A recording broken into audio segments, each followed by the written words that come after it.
हाँ बच्चों, previous lecture में हमने वन वन और मैनी वन के बारे में पढ़ा था। वन वन और मैनी वन निकालने के लिए मैंने 3 मेथड बताए थे। उसमें से एक मेथड था डिफ्रेंशिएशन वाला, तो उसके ऊपर कुछ क्वेश्चंस मैं दे रहा हूँ। ठीक है, ये 4 क्वेश्चंस हैं, मैंने लास्ट क्लास में भी दिए थे। अब इनको मैं सॉल्व कर रहा हूँ। पहला क्वेश्चन है f x equal to x cube upon 3 plus 2x² plus 10x minus 1। हमको चेक करना है कि ये अपनी डोमेन में वन वन है या मैनी वन है। तो डोमेन जब गिवन नहीं होती है तो फंक्शन जहाँ डिफाइन होता है उसी को डोमेन कहते हैं। तो यहाँ पे डोमेन क्या है, आर है, तो हमको आर में चेक करना है। तो मैंने इसका डेरिवेटिव निकाला, डेरिवेटिव किया तो 3x² अपॉन 3 हो गया, ऐसे 4x हो गया प्लस 10 हो गया। तो ये आ गया सिंप्लीफाई करके। ये क्वाड्रेटिक एक्सप्रेशन है। यहाँ पर a पॉजिटिव है, x² का कोफिशिएंट, और d नेगेटिव है। d हमने निकाल के देखा 16 माइनस 40। तो हम जानते हैं कि अगर कोई क्वाड्रेटिक एक्सप्रेशन जिसका a पॉजिटिव हो d नेगेटिव हो तो वो हमेशा पॉजिटिव होता है। तो ये हमेशा पॉजिटिव है, और अगर ये हमेशा पॉजिटिव है तो ये स्ट्रिक्टली इंक्रीजिंग होगा, और अगर इंक्रीजिंग है तो फंक्शन क्या होता है हम जानते हैं, वन वन है। तो it is a one one function. Next है example sine cube x plus 2 sine square x plus 10 sine x. इसको चेक करना है हमारे को डोमेन 0 से पाई में कि ये वन वन है या मैनी वन है। तो अगेन मैंने इसका डेरिवेटिव निकाला, तो इसका डेरिवेटिव आएगा 3 sign square x into cos x, 4 sine x into cos x plus 10 cos x. Cos x common ले लिया तो हमारे पास ये एक्सप्रेशन आ गया। अगेन यहाँ पर ए, ये क्वाड्रेटिक एक्सप्रेशन है, साइन में अंदर ब्रैकेट में है जो। यहाँ पर बच्चों ए क्या है, 3 है, और डी नेगेटिव है। अगेन इसका अगर हम साइन एक्स में क्वाड्रेटिक है, अगर इसका डी चेक करें तो क्या आ रहा है 16 माइनस 4 इंटू 3 इंटू 10 जो कि नेगेटिव है। तो ये वाला जो एक्सप्रेशन है क्वाड्रेटिक वाला, इसका ए पॉजिटिव है और डी नेगेटिव है, तो ये क्या होगा, ऑलवेज पॉजिटिव। ये वाला एक्सप्रेशन क्या होगा, हमेशा ऑलवेज पॉजिटिव। और कॉस एक्स की बात करें तो 0 से पाई में कॉस एक्स की वैल्यू क्या होती है, 0 से पाई बाई 2 मतलब पॉजिटिव होता है, 0 टू पाई बाई 2 में, और 0 टू और पाई बाई 2 से पाई में ये क्या होता है, नेगेटिव होता है। तो ये पॉजिटिव है और ये पॉजिटिव और नेगेटिव बोथ है। तो अगर हम देखें cos x positive negative both है, तो यानी एफ डैश एक्स क्या आ रहा है, पॉजिटिव भी हो रहा है और नेगेटिव भी हो रहा है अपनी डोमेन में इंटरवल 0 से पाई में।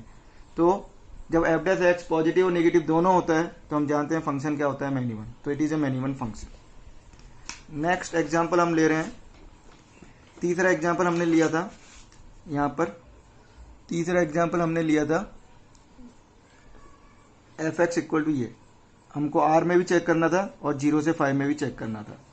ठीक है, तो अगर हम आर में चेक करें तो पहले डेरिवेटिव निकाला हमने। इसका डेरिवेटिव क्या आ गया हमारे पास,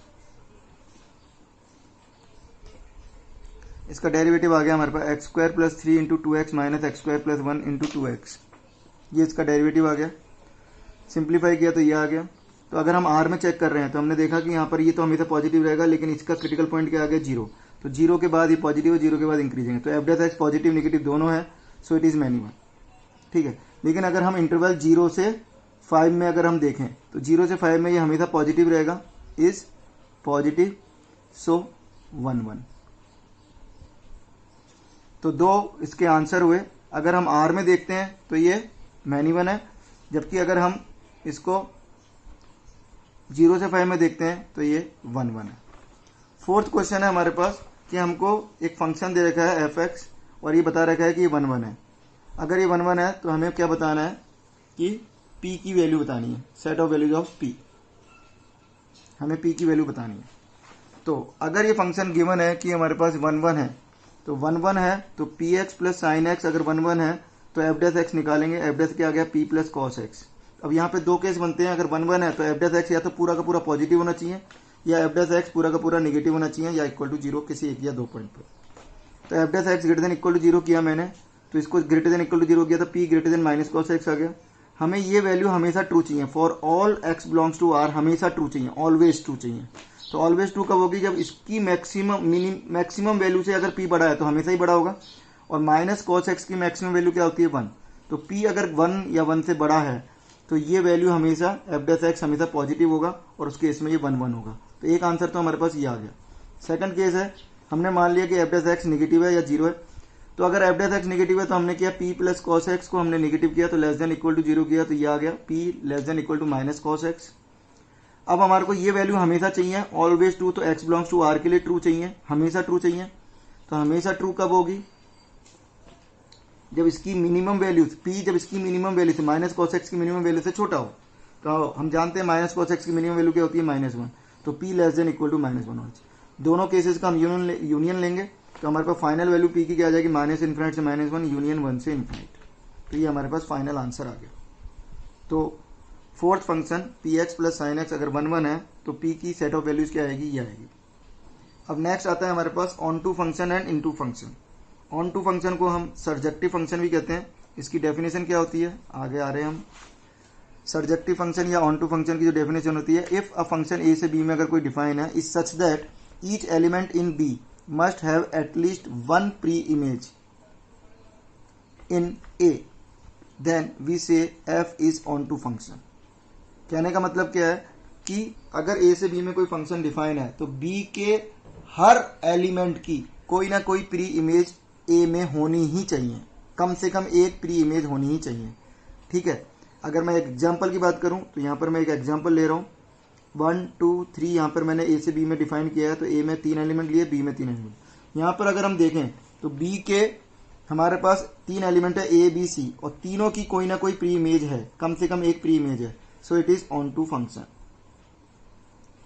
इसी तरह से अगर हम एक और एग्जांपल लेते हैं, यहां पर एफ ए से बी की बात करें, एफ ए से बी की बात करें तो यहां पर ए में मैंने 1 2 3 लिए, बी में ए और बी लिए। यहां पर भी हम देखें ए की प्री इमेज 1 है और बी की प्री इमेज 2 और 3 दोनों है, यानी यहां पर दोनों दो ही एलिमेंट है बी में और दोनों की प्री इमेज ए में एग्जिस्ट कर रही है, यानी मौजूद है।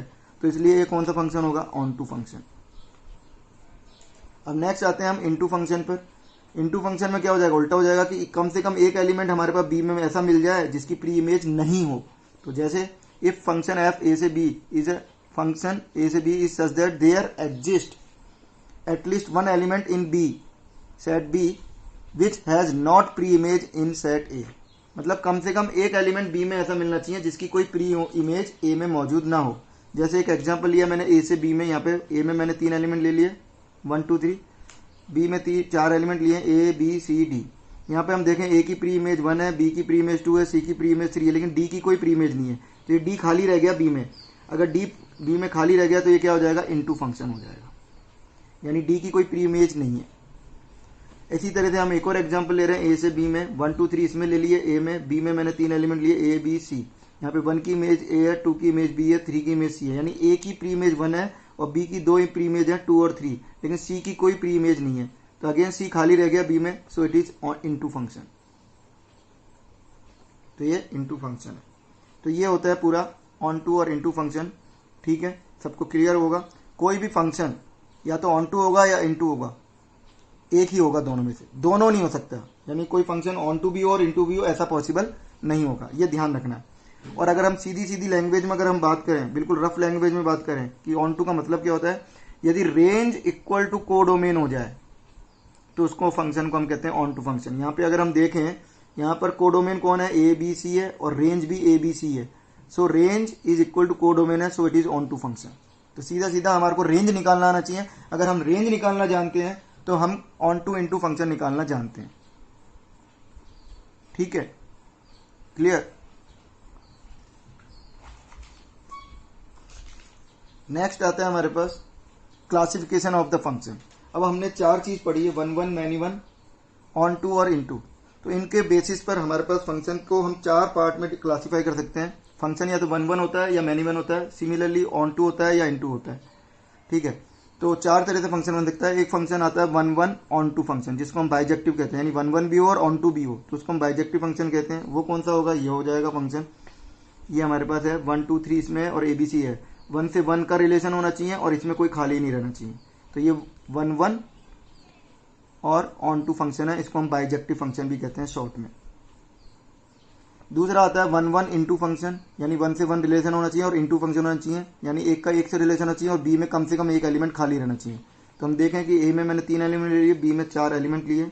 यहाँ पर डी की कोई प्री इमेज नहीं है और 1 का 1 से रिलेशन है, 1 की इमेज ए है, 2 की इमेज बी है, 3 की इमेज सी है, लेकिन डी की कोई प्री इमेज नहीं है।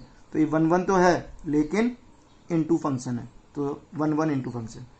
फिर थर्ड आता है हमारे पास many 1 onto function. Many 1 में क्या हो जाएगा हमारे पास, इसमें 3 एलिमेंट ले लिए 1 2 3 और ए बी।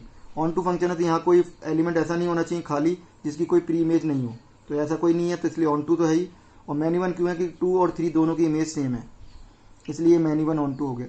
इसी तरह से मैनी वन इंटू क्या होगा कि मैनी वन इंटू में क्या होगा, कम से कम एक एलिमेंट ऐसा होना चाहिए जिसकी प्री इमेज नहीं हो, यानी सी एक ऐसा एलिमेंट है कम से कम जिसमें इसकी कोई प्री इमेज नहीं है। ये कम से कम एक होना चाहिए, दो भी हो सकते हैं, जैसे डी भी मान लिया यहाँ पर, तो दो एलिमेंट की भी कोई प्री इमेज नहीं है, सी की भी नहीं है और डी की भी नहीं है, दो से ज़्यादा भी हो सकते हैं।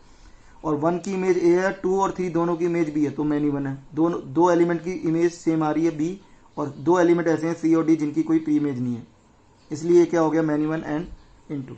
अब मैं एक एग्जांपल दे रहा हूँ, ठीक है। चेक इनटू और ऑन टू हमको चेक करना है कि कौन से फंक्शन इनटू है कौन सा फंक्शन ऑन टू है, ठीक है।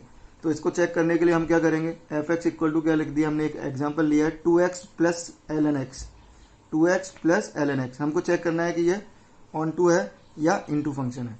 तो यहाँ पर एल एन एक्स आ रहा है, तो डोमेन क्या हो जाएगा, यहाँ पर x बिलोंग्स टू 0 से इन्फिनाइट।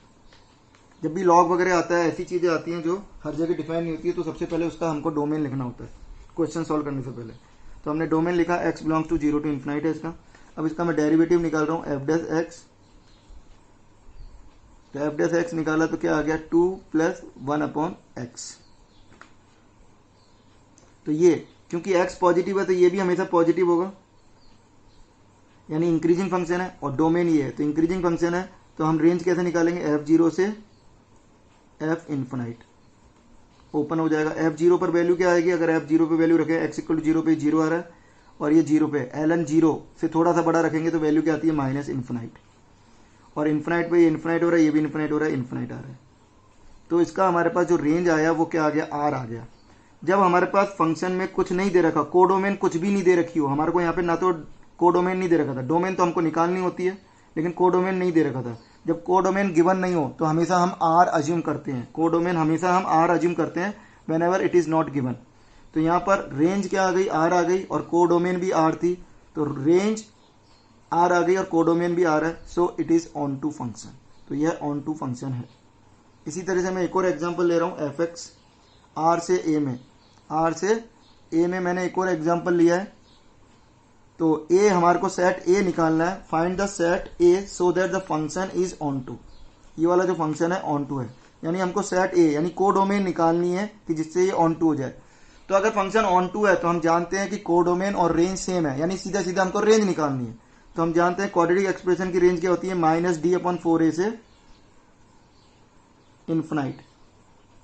तो इसका माइनस डी अपॉन 4a निकाला तो माइनस 5/4 से इन्फिनाइट। ये इसकी रेंज है और ये रेंज है, तो यही इसका कोडोमेन होगा, यानी सेट ए क्या आ गया, कोडोमेन क्या आ गया, ये आ गया। तो ये लेक्चर हमने ऑन टू इनटू का किया, इसमें यहाँ तक हमने किया। इसमें अब आगे और एग्जाम्पल मैं मिक्स वाले और कराऊंगा आगे के लेक्चर में, अगले लेक्चर में। तो आप यहाँ तक को अच्छी तरह रिवाइज करें, ठीक है बच्चों।